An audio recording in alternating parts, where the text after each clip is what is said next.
Hello everybody, welcome to the Wonky Angle, where I talk about electronic music, both new and old. And today, I'm talking about all four of Knife Party's EPs. 100% No Modern Talking, Rage Valley, Haunted House, and Trigger Warning. Alright then, this is going to be an interesting review for sure. This is going to be my first time tackling a modern dubstep act. Dubstep is one of the weirdest genres I've ever come across. There's such a wide variety, and not to mention an extremely polarized and toxic fan base. Dubstep is a label that can be applied to acts as almost complete polar opposites as Burial and Skrillex. I think after doing a little bit of research into older dubstep acts like Scream, Mala, and Digital Mystics, I think I'm starting to put together how we got from point A to point B, but I wouldn't really consider myself to be an expert on the genre. I'm a bit more familiar with the more modern American side of dubstep, the kind that has attracted an ocean of hatred these days. Thing is, I don't hate the genre, but I do hate the term most people I see use to describe it. Brostep. I hate using that word so much. Was one of those topics that is very difficult for me to even approach without breaking into a rant.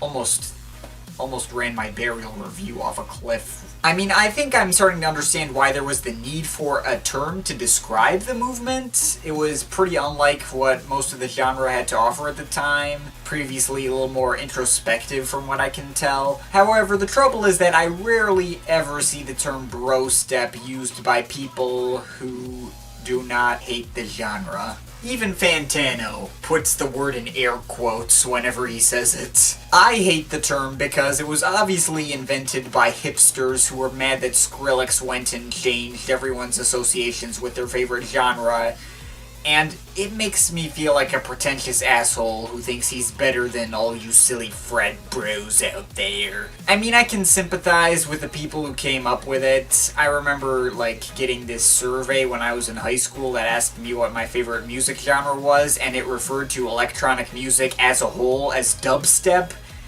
and that really pissed me off. And yes, as someone whose most of their favorite bands come out of the 90s, and I'm not as frequently impressed with electronic music of today, to the point of my kind of being embarrassed that I own this EDM t-shirt here, because of the negative associations that have been built up against this term recently. But, I mean, I still wear the t-shirt. I still hold that modern electronic music has plenty of good in it, and yes, as out of character as it might be for me to defend a newer version of a genre that turned a more chill and introspective sound into something loud and bombastic and mindless, yes, not only do I think modern dubstep is not the worst thing ever to happen to music, I even quite enjoy it.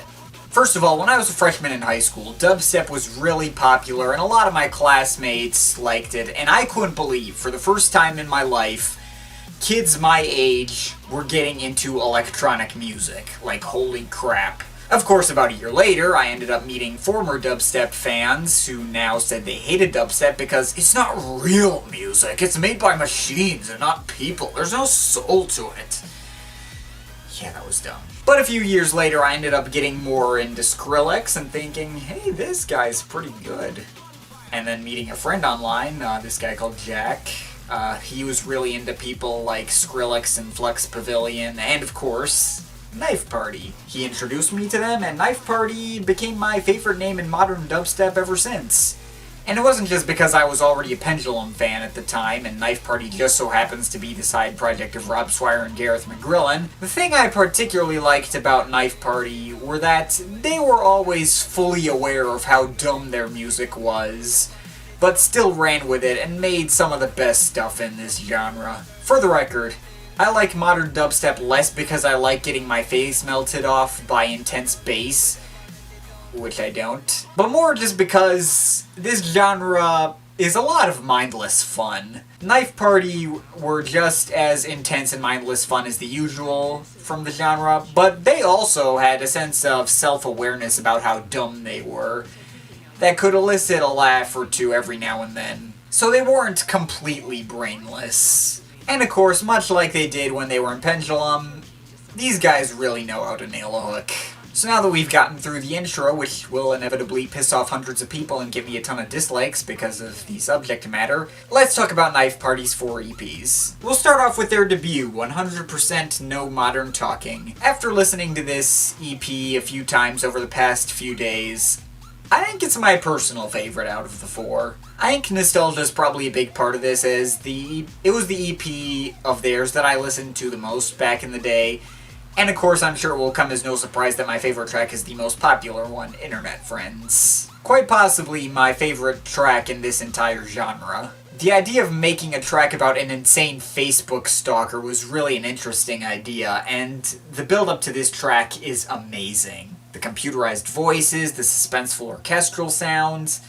It builds up a uniquely creepy atmosphere that I seriously have to give them kudos for. And the drop, well, it's not as catchy as, say, Skrillex's Kill Everybody, but it comes really close. It's such a fun track. I really love this one. The rest of this EP admittedly doesn't quite deliver on the promise that Internet Friends showed, but I like all these other songs too. Destroy Them with Lasers and Hive in particular are admittedly not fantastic, but they have a pretty strong nostalgia factor. I think the silly concept of the former makes for a more fun track. Hive hasn't held up as well as I remembered, but it's still pretty fun.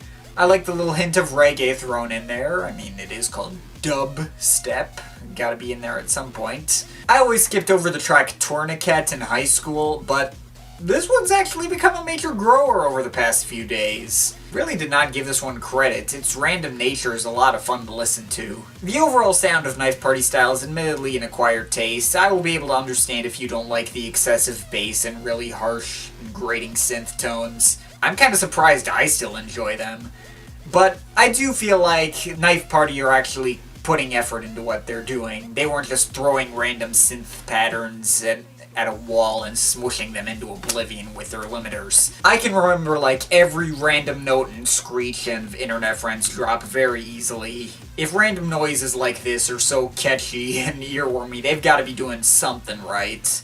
Another reason why I uncharacteristically enjoy this genre. But moving on from there, we then get to Rage Valley EP, which appears to be the fan favorite. It was my favorite for a little bit too, and it is probably the most consistently good of all the EPs, one that I honestly have a consistently hard time picking a least favorite. I think 100% No Modern Talking edges it out just a little more due to stronger nostalgia, but there's not to say there's no nostalgia here. Most of it is focused in the first and third tracks on here, the title track, Rage Valley, and Bonfire. Rage Valley is like the catchy version of Tourniquet, and Bonfire is like the catchier version of Hive. Both have super memorable drops. Bonfire especially has a fantastic drop that is a lot of fun to listen to. And that leaves Centipede and Sleaze. I think Centipede has stronger nostalgia. I like the concept of basing the track on this creepy tropical insect that can kill tarantulas. I mainly like it due to its being a subtle callback to a certain track on Hold Your Color. And the drop is pretty nice too. Not as good as the drops on Rage Valley or Bonfire in my opinion, but good. And meanwhile, Sleaze has little to no nostalgia, but like Tourniquet, is a recent grower. The drop that has that weird, spastic Middle Eastern flavor that reminds me of DJ Snake before it was revealed that he secretly sucked. And the Until They Kick Us Out hook really helps the track become more memorable. I think this might be my least favorite, but it's not by a long shot. I still really enjoy this one too. So yeah, Rage Valley is solid. I think I can see why this is most people's favorite. I think it's probably more well made than 100% No Modern Talking actually, but I think I would actually rate them around the same. Rage Valley's more well made, but 100% No Modern Talking is more nostalgia. Unfortunately after this, Knife Party weren't really able to keep up the momentum they had with their first 2 EPs, as their third EP, Haunted House, was pretty pretty lackluster. I still have this one on my iPod for some reason, but it is probably their worst EP. The tracks Power Glove and EDM Death Machine are fun enough, I guess, but they feel recycled from earlier Knife Party material and not nearly as memorable. Power Glove is like Internet Friends without the interesting concept, and EDM Death Machine has an interesting concept, but is mostly forgettable outside of one little section that rips off Darude Sandstorm. My god, this comment section is going to be a nightmare. And then there's LRAD, which has a good melody at first, and really nice build-up, but is then completely squandered by the drop, which uses the Martin Garrix method. Why this became a common trope in EDM beyond the initial novelty of Animals is beyond me. And I think Knife Party were above this kind of thing. And the fourth track, it's just Internet Friends again, with a slightly different drop and a little more swearing. Really? Really? Haunted House seemed completely phoned into me, even in high school. And yeah, that opinion hasn't changed. It's still decently enjoyable, but it really does not have even close to the same lasting effect or memorability or creativity as the first two EPs. Major disappointment all around. Then after that there was Abandoned Ship. I will be saving a full video to talk about this one, but then that leaves their last EP, Trigger Warning. I did not hear this one when it came out outside of a snippet of PLUR Police. I don't think I was really in the mood for dubstep at the time, and I just passed by it completely. I only heard this EP in its entirety for the first time a couple of days ago in preparation for this video. I think this EP is a little better than Haunted House, but not a lot better. The track PLUR Police is generic and lazy and phoned in, and as can be told by the line, "I'm EDM as fuck, bro," it seems pretty clear that Swire and McGrillen are fully aware of how much of a joke this track is. Veering into intentional self-parody for an entire song is not a trend I like. There are two actually decent tracks on here though. The track Parliament Funk has a pretty fun and upbeat drop that I quite enjoyed. The build-up is a little by the numbers, but the drums are a bit more lively. It's a fun track there. I like it. It's definitely the best one on here. And Kraken, that one's also pretty decent. The menacing vocoders sound really nice, and the spastic drop is interesting at least. A bit more energy there too. Not bad. Unfortunately, they cop out again and just include a remix of PLUR Police as the fourth track, although not their own remix, but instead the Jaws remix, which is better than the original, but not fantastic either. Swire has said on Twitter that he doesn't plan on releasing a track as bad as PLUR Police again, and I'll have to say I'm glad he doesn't have an ego about this kind of thing. So yeah, Knife Party EP series had a really strong beginning, but kind of a weak finish. Regardless, I think there's a lot of fun to be had in these guys' music, and coming back to these really brought back a lot of nice memories. If people say they don't like Knife Party, I will be able to fully understand. This genre isn't for everyone, and I'm aware of how weird it is that I like it as much as I do, but there's not much for me to say besides I think Knife Party are just a lot of fun. They're silly and over the top, and they make no qualms about it. Yeah, not much else to say there, aside from, yeah, going through Knife Party's EPs was fun. Good stuff here. On 100% No Modern Talking is a 7.5 out of 10. Rage Valley is also a 7.5 out of 10. Haunted House is a 5.7 out of 10. And Trigger Warning is a 6.3 out of 10. But of course, this is just my opinion. You can feel free to disagree with it, but I'd like to hear your thoughts, so leave the comments in the comment thing down there. But yeah, that's pretty much it. That's all for today. See you next time.